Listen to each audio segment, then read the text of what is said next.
Assalamualaikum warahmatullahi wabarakatuh. Selamat mengikuti sesi ke-13 ya rekan-rekan mahasiswa. Ini sesi ke-13 dan besok terakhir adalah sesi ke-14 sebelum kita UAS. Nah, sesi ke-13 ini kita masih melanjutkan gitu ya materi kemarin tentang uji hipotesis. Jadi materi kali ini terkait dengan lanjutan uji hipotesis. Apa aja yang akan kita bahas selanjutnya di slide selanjutnya ya. Uji kelayakan data. Nah, di dalam uji kelayakan data ini ada dua yang akan dibahas, untuk data primer dan untuk data sekunder. Nah, untuk data sekunder yang pertama uji asumsi klasik. Dalam uji asumsi klasik ada uji normalitas, uji heterokedastisitas, uji multikoliniaritas, dan uji autokorelasi. Nah, buku acuan yang saya gunakan hampir sama seperti biasanya, yaitu Prof. Sugiarto, Prof. Sugiono, Prof. Sanusi, dan UCS Umiati, dan beberapa sumber-sumber lainnya yang saya ambil dari media daring dan lain-lainnya ya. Nah, kita masuk ke uji kelayakan data ya. Ini konsep aja ya, saya buat konsep dan saya buat jadi bagannya. Nah, uji kelayakan data itu adalah sebuah screening ya, sebuah screen untuk menguji data sebelum kita melakukan uji hipotesis. Nah, di uji kelayakan data ini ada dua data. Yang pertama data primer, data sekunder. Jadi penelitian kan ada data primer, data sekunder. Nah, di pembahasan kali ini kita akan ngebahas tentang data sekunder atau uji kelayakan data untuk data sekunder. Nah, untuk penelitian data sekunder ini di dalamnya ada uji asumsi klasik. Nah, di dalam uji asumsi klasik ada uji normalitas, uji heterokedastisitas, uji multikoliniaritas, dan uji autokorelasi. Nah, pada pembahasan kali ini kita akan ngebahas tentang yang berhubungan dengan penelitian data sekunder yang saya lingkarin seperti ini ya. Baik, kita masuk ke slide selanjutnya. Apa sih itu uji asumsi klasik? Uji asumsi klasik adalah syarat yang harus dilakukan pada penelitian kuantitatif sebelum dilakukan uji hipotesis. Nah, agar data penelitian yang akan kita uji nih dapat diketahui apakah layak atau tidak. Nah, ini uji asumsi klasik ini kita lakukan sebelum materi sebelumnya ya, uji hipotesis. Nah, jadi sebelum kita masuk ke uji hipotesis, runtutan yang materi sebelumnya, kita nguji dulu nih data kita di uji asumsi klasik. Terus bagaimana jika tidak lolos uji asumsi klasik? Nah, beberapa ahli gitu ya, beberapa ahli statistik berkata bahwa ada 3 gitu ya. Yang pertama, idealnya datanya diganti. Oke, yang kedua, ganti pengujian lainnya. Jadi misalnya uji normalitas yang nggak lolos, kan ada beberapa alat uji tuh, ada kolomograf dan lain-lainnya. Nah, itu kita ganti sampai akhirnya mendapatkan yang lolos gitu. Terus yang ketiga, manipulasi data statistik. Ya, ini kalau ini opsi terakhir lah kalau dalam beberapa ahli ya.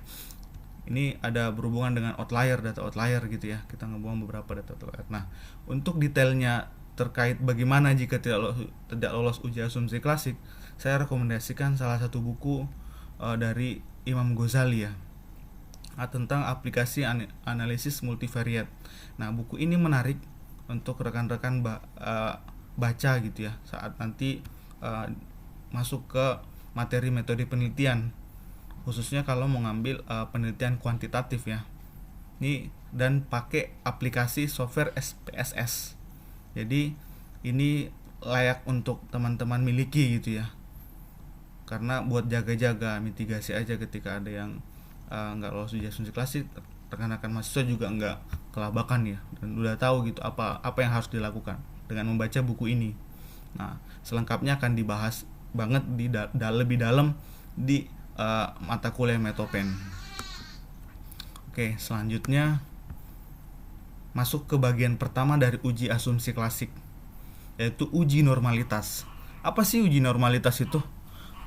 Uji yang bertujuan untuk menilai apakah kelompok data atau populasi data gitu ya, kelompok data gitu ya, berdistribusi normal atau tidak.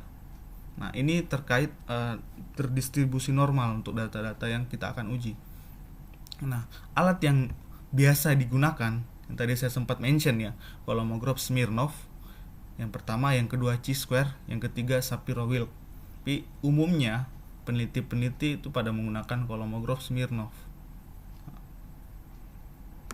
Selanjutnya, uji heterokedastisitas. Nah, apa itu uji heterokedastisitas? Adalah uji asumsi yang harus dipenuhi agar data pada model analisis regresi yang digunakan tidak bias. Jadi, agar data pada ini analisis regresi ya yang digunakan tidak bias. Nah, kita melihat ada dua gambar di sini. Gambar A dan gambar B. Nah, gambar A ini adalah seharusnya gitu. Seharusnya dia datanya terdistribusi, datanya bagus gini ya. Nah, terus yang kedua gambar B. Nah, ini ada menyebar gitu ya, menyebar. Nah, yang benar adalah yang gambar A. Seharusnya kalau kita udah menguji pada level SPSS nantinya ya. Nah, yang gambar B ini ya yang berpotensi ya salah ya. Nah, kesulitan untuk kenapa kita harus uji heterogeneisitas itu harus dipenuhi gitu ya. Nah, karena kalau tidak kita akan kesulitan untuk mengestimasi model yang tepat akibat data yang tidak konsisten. Jadi ada data yang nanti tidak konsisten kalau kita lihat datanya tidak seperti ini ya di bagian A. Oke. Seperti itu untuk uji heterokedastisitas. Nah, bagaimana sih mendeteksi adanya heterokedastisitas? Banyak cara untuk mendeteksi ya. Tadi seperti saya mention, kita biasa pakai SPSS, eViews dan lain-lainnya. Nah, alat uji yang biasa digunakan diantaranya uji Gleicher, yang kedua uji White, yang ketiga uji korelasi Spearman. Nah, biasanya kita pada umumnya gitu ya, peneliti umum biasa menggunakan uji Gleicher. Nah, ini akan lebih banyak detail dibahas pada mata kuliah Metopen ya. Nah, selanjutnya uji multikoliniaritas. Apa itu uji multikoliniaritas? Uji yang digunakan untuk mengetahui ada atau tidaknya hubungan linear atau korelasi atau hubungan kuat antar variabel independen. Jadi kita punya dua variabel independen ya ceritanya. Jadi kita harus menguji ketika ada dua variabel independen, maka kita harus menguji multikoliniaritas. Nah, prasyarat lolosnya uji asumsi klasik adalah ketika tidak adanya multikol atau tidak adanya multikoliniaritas. Nah, alat uji yang digunakan diantaranya yang pertama melihat nilai variance inflation factor pada model regresi. Yang kedua membandingkan nilai koefisien individual atau R-square dengan nilai determinasi secara serentak. Nah, ini alat-alat uji seperti ini kita akan detail banget dibahasnya pada Metopen ya. Jadi saya kasih gambarannya dulu. Jadi rekan-rekan mahasiswa ketika masuk ke mata kuliah Metopen udah pernah mendengar minimal. Yang kedua setidaknya membaca dulu nih sebelum masuk ke mata kuliah Metopen. Nah, apa sih tujuan uji multikoliniaritas? Yang pertama, menghindari kebiasaan dalam proses pengambilan keputusan mengenai pengaruh parsial masing-masing variabel independen terhadap variabel dependen. Jadi tadi ya, ketika ada dua variabel independen wajib hukumnya kita menguji multikoliniaritas. Nah, agar masing-masing secara parsial ya, secara masing-masing ini antar variabel independen terhadap dependen ini tidak sama gitu. Kalau sama ya bias nantinya gitu kan. Untuk apa ada variabel independen A dan variabel independen B gitu. Nah, yang kedua, jika terjadi multikoliniaritas, maka variabel-variabel tersebut tidak ortogonal atau terjadi kemiripan. Nah, jangan sampai terjadi seperti ini ya. Jadi, mengapa ini harus dilakukan sebelum uji hipotesis? Karena kalau mirip gitu, ya untuk apa ada dua variabel independen kan? Nah, logikanya seperti itu ya terkait uji multikoliniaritas. Nah, kita masuk ke yang ketiga, uji autokorelasi.